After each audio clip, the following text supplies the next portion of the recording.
어느 한 사내가 물살을 가르며 용맹하게 뛰어오르고 파도 사이로 들어가 요괴를 향해 일륜도를 내리칩니다.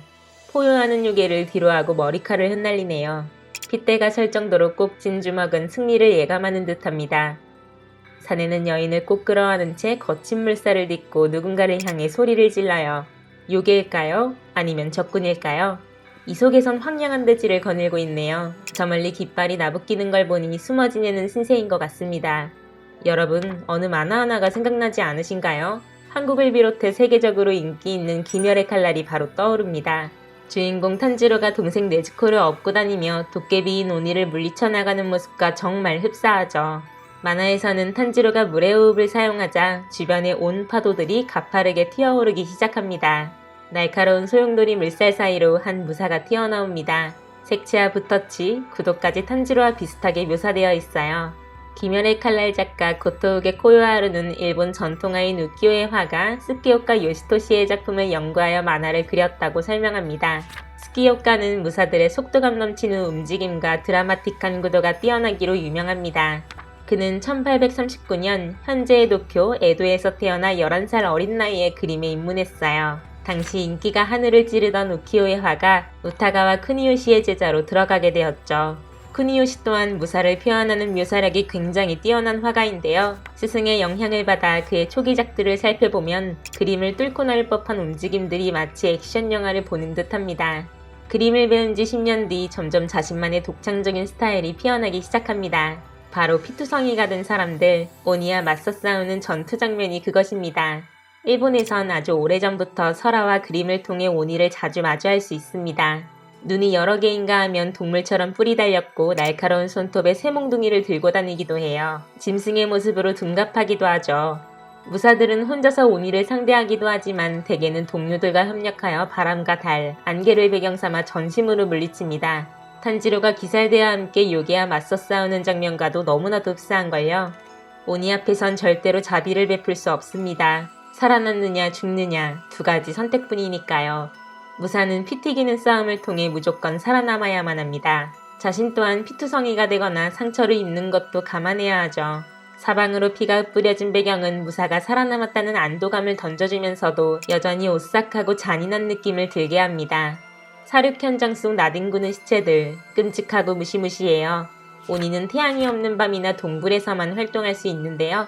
이 때문에 스키오카의 그림 또한 대다수가 어둡고 스산한 밤을 무대로 그려졌습니다.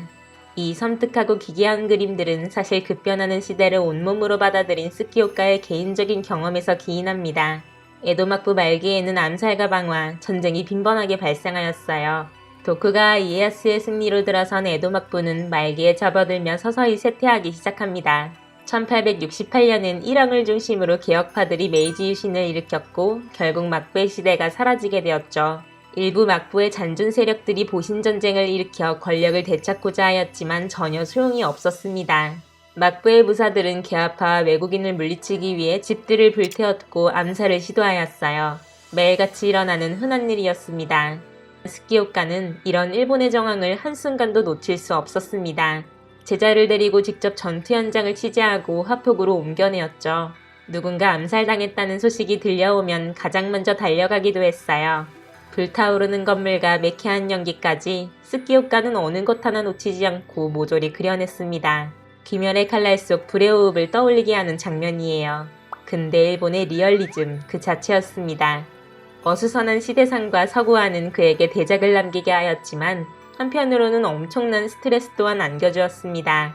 전쟁은 스키오카에게 우울증을 선사하였고 결국 오늘날의 공황 발작에 걸려 그림을 못 그리는 날이 많아집니다. 메이지 정권이 수립된 이후 정신적으로도 안정을 되찾은 스키오카, 다시 활발하게 작업 활동에 매진할 수 있었습니다. 그림들은 전국적으로 명성을 떨쳤고 신문과 소설에는 그의 그림이 들어가지 않은 것이 없을 정도였습니다. 당시 초등학교 교사 월급이 5엔 정도였는데요. 그가 사파를 그리며 받는 돈은 20배인 100엔이나 하였죠. 그래도 조금이라도 기력이 남으면 달을 주제로 한 스키노아쿠시라는 연작을 그렸습니다. 무려 100여 점에 달해요. 달은 일본인에게 불로불사의 힘을 가진 맑고 깨끗한 죄없는 극락가도 같은 장소로 여겨집니다. 일본 전통소설인 다케도리 모노가타리에서는 가고야 공주가 달의 주인으로 나오며 죄를 범해 지상으로 내려왔다고 서술하고 있죠. 고사기에 따르면 예로부터 일본에선 스쿠요미라 불리는 달의 신을 섬겨왔다고 합니다. 오늘날에도 전국 85개의 신사에 스쿠요미가 모셔져 있어요.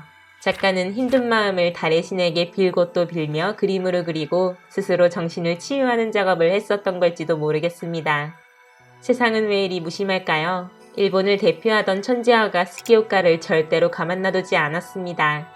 신경쇠약과 합병증으로 53살이라는 이른 나이로 죽음에 이르게 만들었거든요. 이 시기는 우키요에가 존재 가치를 잃어가던 시기와도 정확하게 맞물립니다. 운명의 장난일까요? 그래서 일본인들은 그를 마지막 우키요에 화가라고 부르기도 합니다. 귀멸의 칼날을 보며 시대의 마지막 우키요에를 느껴보시는 것은 어떨까요? 스기오카는 역사하로도 굉장히 유명합니다. 일본이 조선을 침략하고 정복했던 수많은 사건 또한 서생을 통해 우키요에로 남겼어요. 뛰어난 화가임이 분명하지만 우리에게 너무나도 끔찍했던 사실을 일본인의 시각으로 그려낸 인물이기도 합니다. 다음 영상에서는 그의 우키요에를 통해 일본이 어떻게 조선을 바라보았고 무슨 일들이 있었는지를 알아보고자 합니다. 기대해주세요.